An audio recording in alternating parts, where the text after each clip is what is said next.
अर्जुन कहते हैं, हे कृष्ण, आप कभी कहते हैं सब कुछ छोड़ दो और कभी कहते हैं कर्म करते रहो। मैं समझ नहीं पा रहा कि रास्ता आखिर कौन सा है। इसको हम कुछ इस तरह समझेंगे। अब देखो, आज का इंसान भी यही पूछ रहा है। कोई कहता है सब छोड़ो, आध्यात्म बन जाओ, और कोई कहता है दुनिया बहुत कठोर है, लड़ो और कमाओ। अब जो इंसान अंदर से टूटा हुआ है वो सोचता है मैं करूं तो क्या करूं। अर्जुन का सवाल हम सबका सवाल है।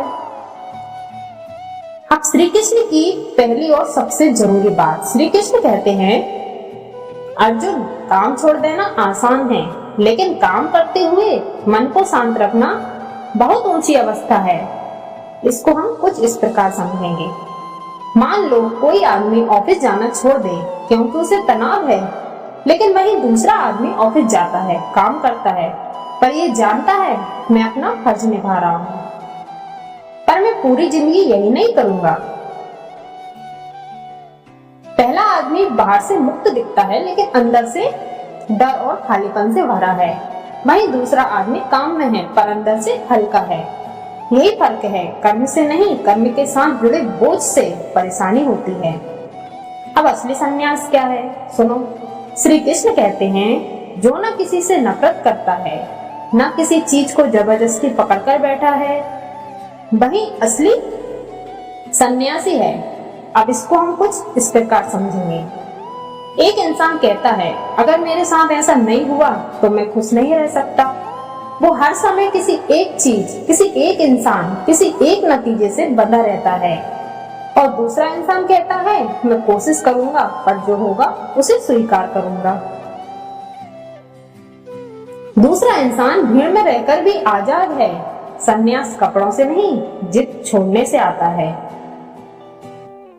कर्म और समझ अलग नहीं है। श्री कृष्ण कहते हैं, कुछ लोग कहते हैं काम करना अलग है, समझ पाना अलग, लेकिन जो समझदार है वो जानता है दोनों एक ही रास्ते के हिस्से हैं। अब इसको हम कुछ इस प्रकार समझेंगे। बच्चा जब साइकिल चलाना सीखता है तो पहले गिरता है।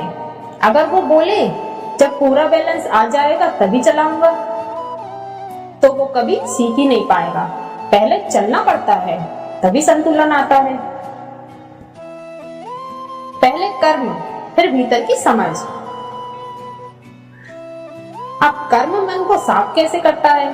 श्री कृष्ण कहते हैं, बिना कर्म के मन साफ नहीं होता। अब इसको हम कुछ इस प्रकार समझेंगे। खाली कमरे में धूल ज्यादा जमती है, खाली दिमाग में नकारात्मक सोच ज्यादा आती है। जो इंसान दिन भर कुछ ना कुछ करता है वो थकता जरूर है, लेकिन टूटता कम है। सही भावना से किया गया काम मन की सफाई करता है। श्री कृष्ण कहते हैं, देखना, सुनना, बोलना, चलना, ये सब शरीर करता है, आत्मा बस देखती है। अब इसको हम कैसे समझेंगे, आइए जानते हैं। आप बारिश को खिड़की से देखते हैं, बारिश भीगती नहीं, आप भीगते नहीं, लेकिन अगर आप बाहर निकल जाएं तो भीगेंगे। दुख तब होता है जब हम खुद को हर हालात में घसीट लेते हैं।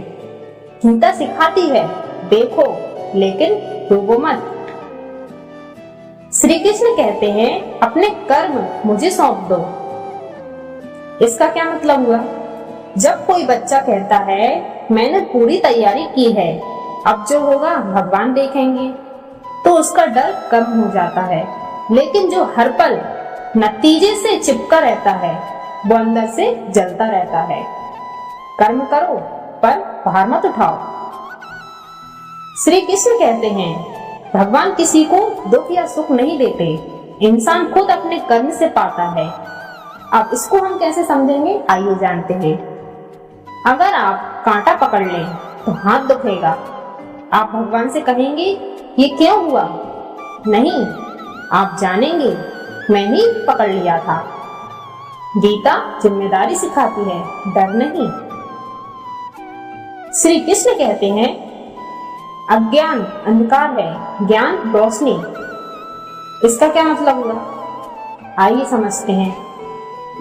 अंधेरे में कपड़े की रस्सी सांप लगती है, डर से दिल तेज धड़कता है।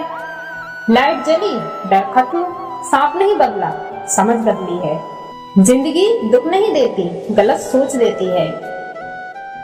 श्री कृष्ण कहते हैं, जो सुख बाहर से आता है वो कुछ समय के बाद दुख बन जाता है।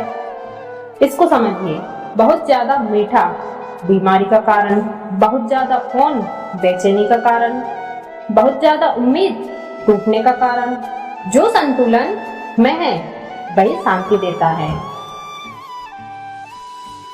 काम करो पर खुद को खोकर नहीं। अगर आप आज थक चुकी हैं लेकिन हारना नहीं चाहते तो गीता कहती है तुम गलत नहीं हो, बस जरूरत से ज्यादा बोझ उठा रहे हो। भगवान आपको शांति दे जो हालात से ऊपर होती है। राधे राधे।